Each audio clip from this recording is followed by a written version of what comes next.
It's a lovely day we're having here in Shizi near Taipei. It's 59 Fahrenheit and 15 Celsius. I was going to show you a view of Taipei and Keelung, but as you can see, it is pretty hazy. So I'm just going to tell you a story instead.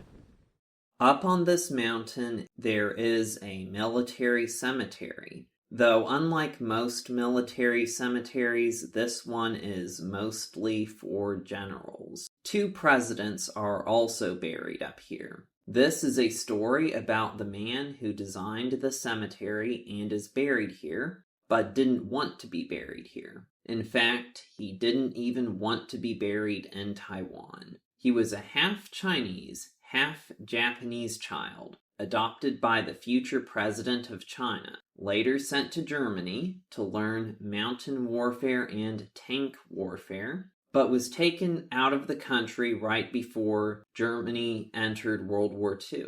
He came back to China to fight against Germany's ally Japan and eventually wound up in Taiwan, where one of his subordinates attempted to overthrow his father, and he continued to have some political influence into the 1990s. This is the story of Chiang Wei-kuo.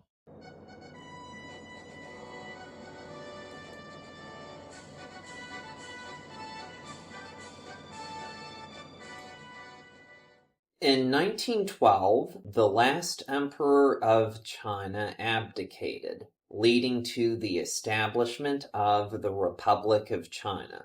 To make a long story short, the revolution was almost immediately betrayed by Yuan Shikai, who became a military dictator. Some of the revolutionaries who had helped overthrow the emperor went into exile in Japan. One such Chinese revolutionary exile was Dai Ji-tao, who fathered an illegitimate child with a Japanese nurse named Shigematsu Kaneko on October 6, 1916.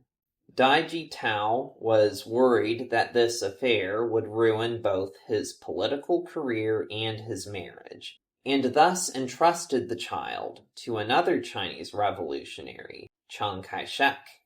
Chiang named his adopted son Wei-kuo, meaning latitude of the nation. Chiang Kai-shek's biological son was named Ching-kuo, meaning longitude of the nation. Chiang Wei-kuo's name was actually pronounced Jiang Wei-kuo, but I'm pronouncing the names of the Chiang family members the way they're typically pronounced in English sources. The character Guo was used as a generation name, a Chinese naming custom where sons of a certain generation in a family have the same second character in their given name. Wei-kuo was sent to live with Chiang Kai-shek's concubine, Yao Ye-cheng, in China. Officially, Yao was his mother and Chiang was his father. He called Dai Ji-tao his uncle. Chiang Kai-shek said that Chiang Ching-kuo was the child to be taught, and Chiang Wei-kuo was the child to be loved.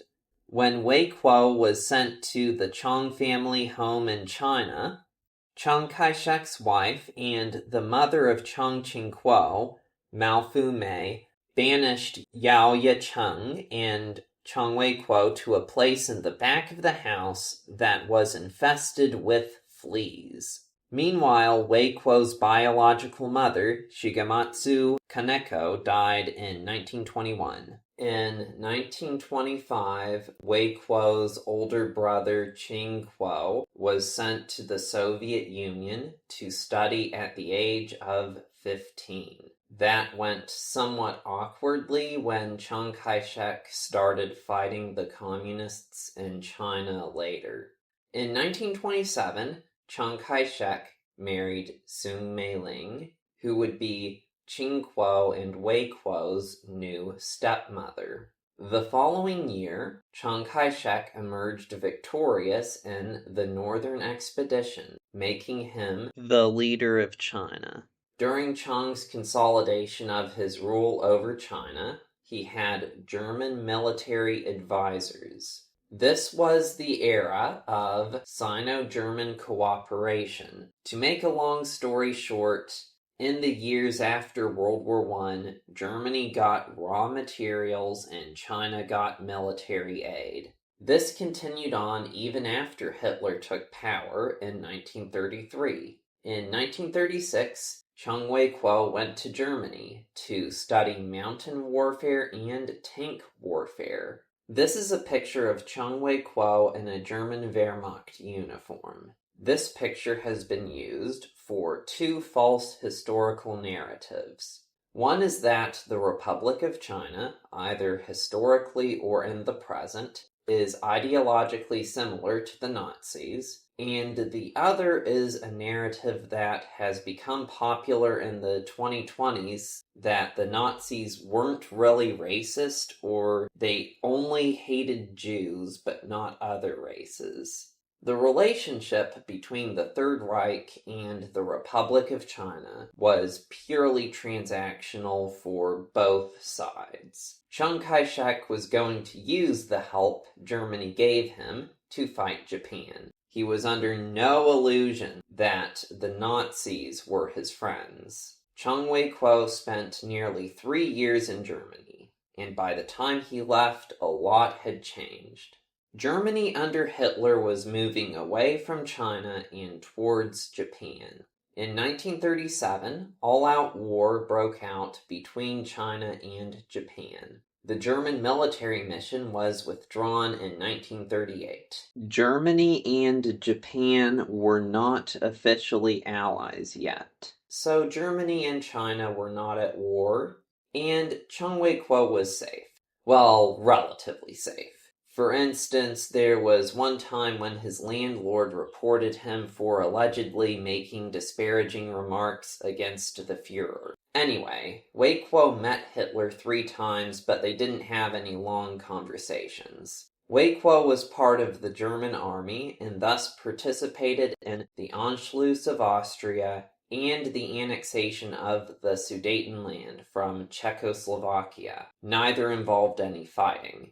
He was disappointed that he didn't get any actual combat experience. In August 1939, Chiang Wei-kuo was called to the Chinese embassy in Berlin and was ordered to leave Germany and go to the United States. Had he stayed a little bit longer, he would have been part of the German invasion of Poland in September, the event that started World War II in Europe. Chiang Wei-kuo went to America and trained at Fort Knox in Kentucky. In 1940, he came back to China and was ready to fight against Japan. Remember that officially he wasn't half Japanese. Officially, he was the biological son of Chiang Kai-shek. At the end of 1941, China declared war on Germany. The Nazis then imprisoned the Chinese people in Germany in concentration camps, and some were sent to labor camps. None were sent to the extermination camps, but they were still severely mistreated by the Nazis. As you know, the Axis lost the war, and China was on the winning side.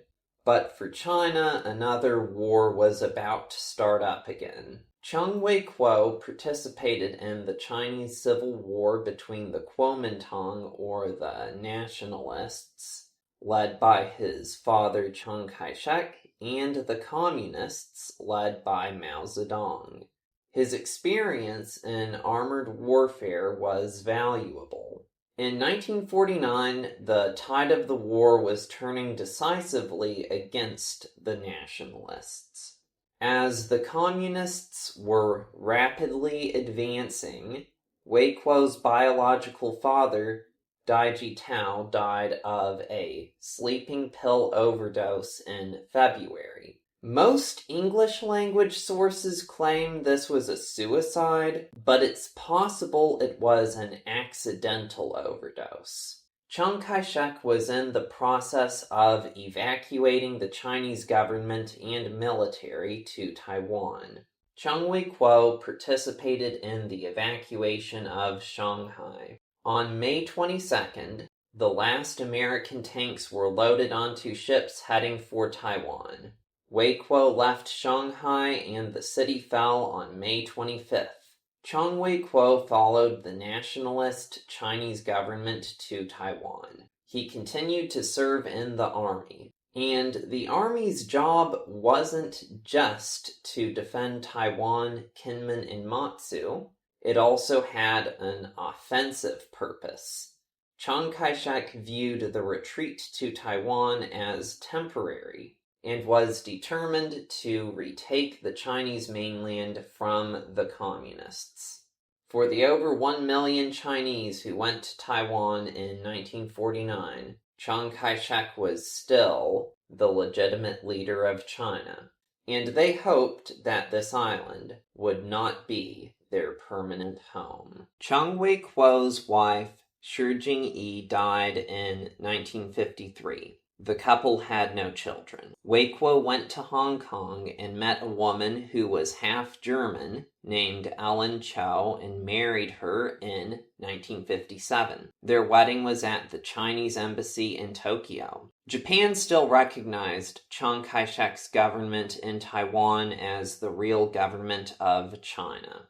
They had a son together named Chiang Shao-kang in 1963. Yao Ye-cheng, who raised Chiang Wei-kuo, died in Taiwan in 1966. In 1964, one of Chiang Wei-kuo's subordinates, Zhao Zhihua, attempted a coup against Chiang Kai-shek.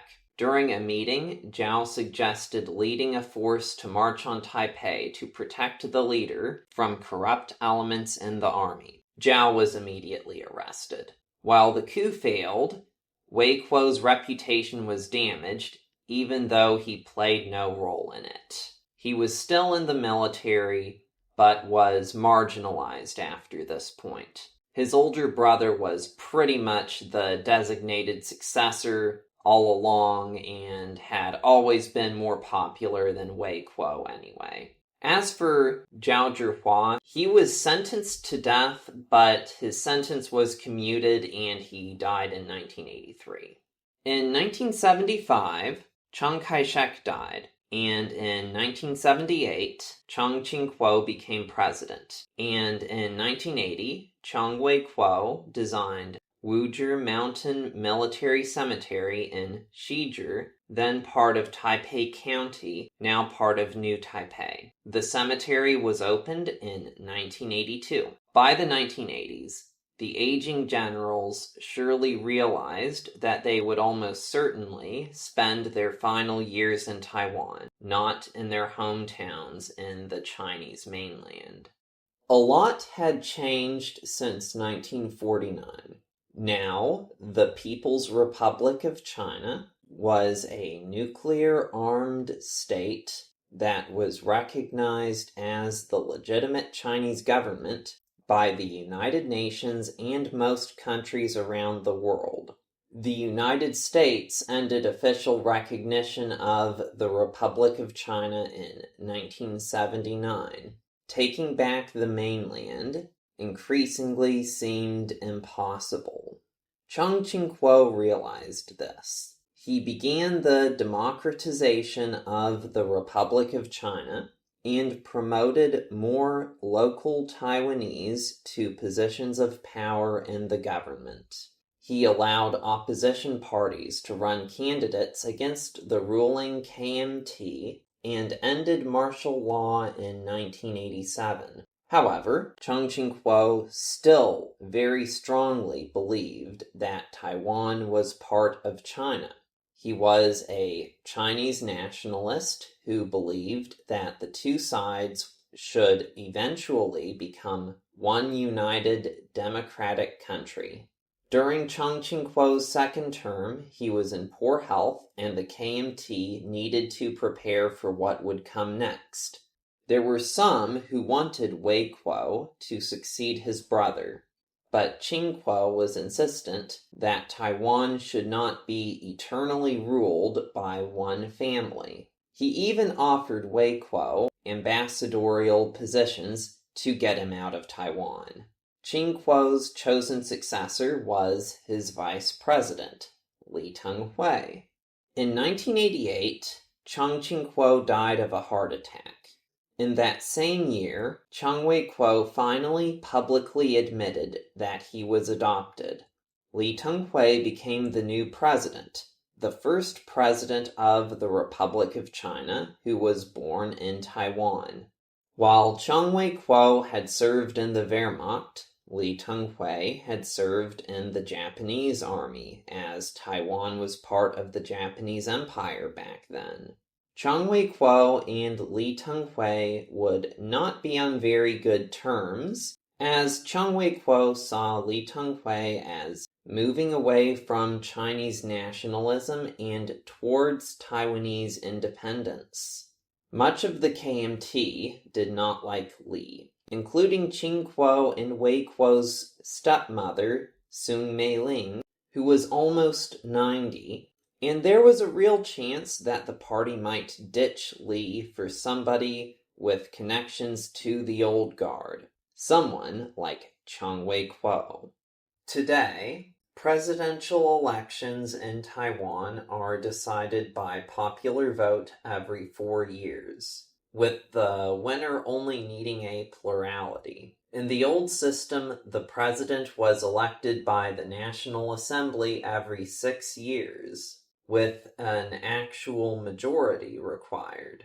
In 1990, the overwhelming majority of the National Assembly was made up of people who were elected in the 1947 Chinese National Assembly elections and came over to Taiwan with Chiang Kai-shek in 1949. Since these people represented Chinese districts that fell to the communists decades ago, there couldn't be any elections to replace them, so they just retained their positions.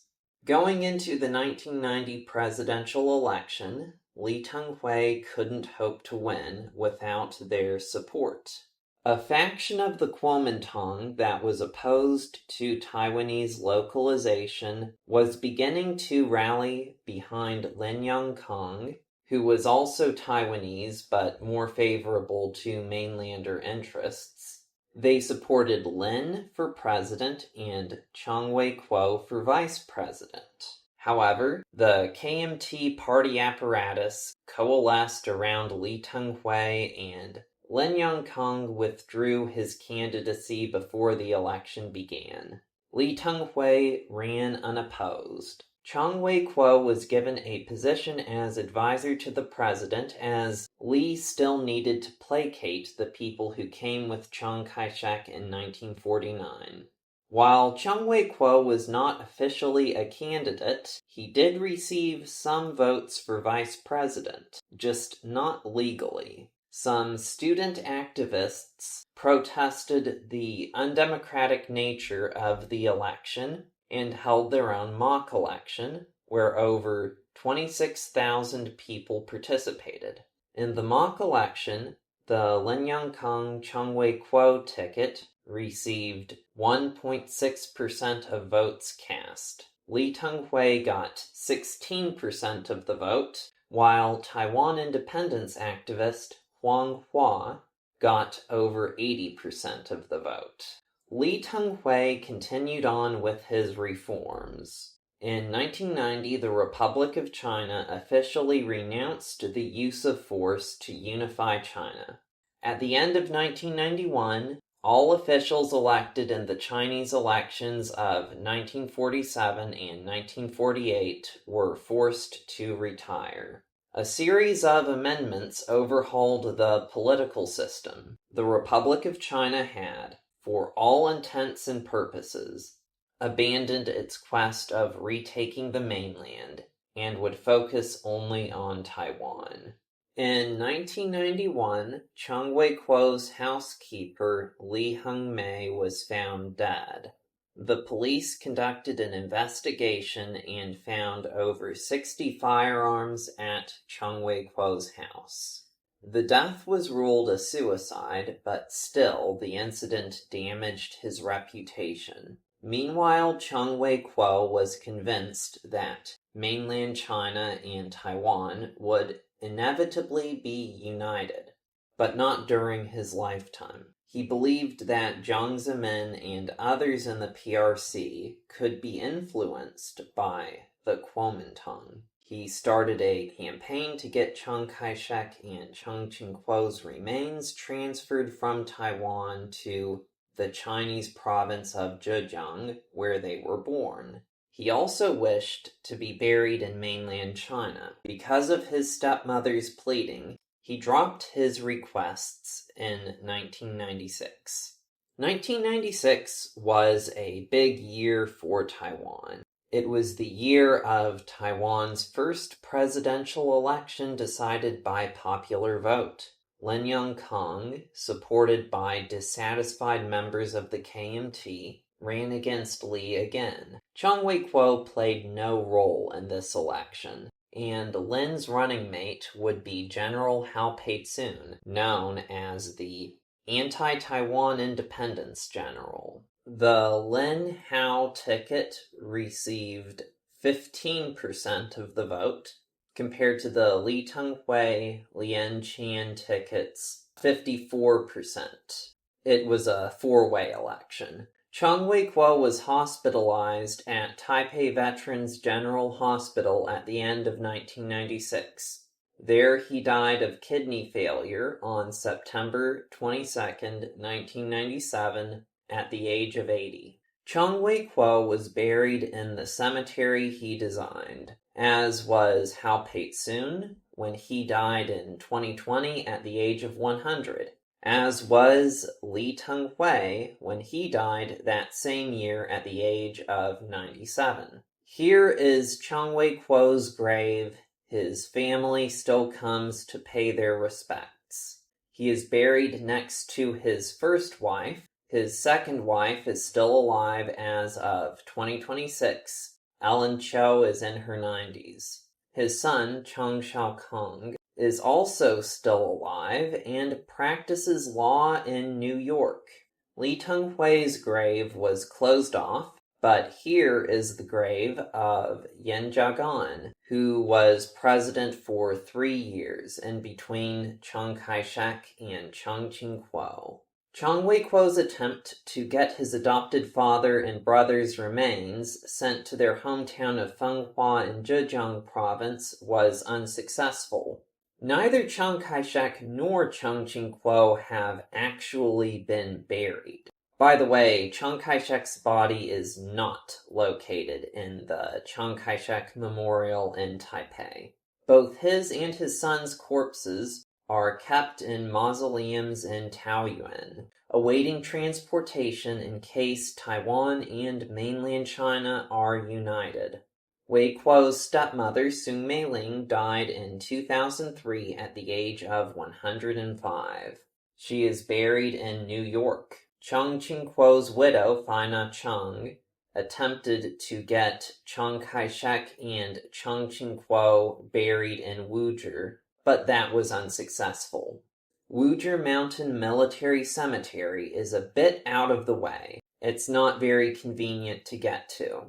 It's in Shizhi district of New Taipei City. You can take a bus up the mountain. At the destination, you can buy food and drinks, and you can enter the cemetery during working hours. You can find an employee to direct you to whichever grave you want to visit. The mountain is also said to have a good view of nearby Taipei and Keelung, but I came on a foggy day. Well, that's the story of Chiang Kai-shek's other son and the cemetery he designed. You'd think he'd be controversial with the Wehrmacht service and his political involvement. But to be controversial, you'd need to be somebody people actually talk about. And even in Taiwan, not a lot of people talk about him, either positively or negatively. There's not a whole lot written about Chiang Wei-kuo in English, because not a lot of people who don't already speak Chinese are interested in his life beyond the fact that he was a Chinese guy in the Wehrmacht. If you made it to the end of this video, congratulations.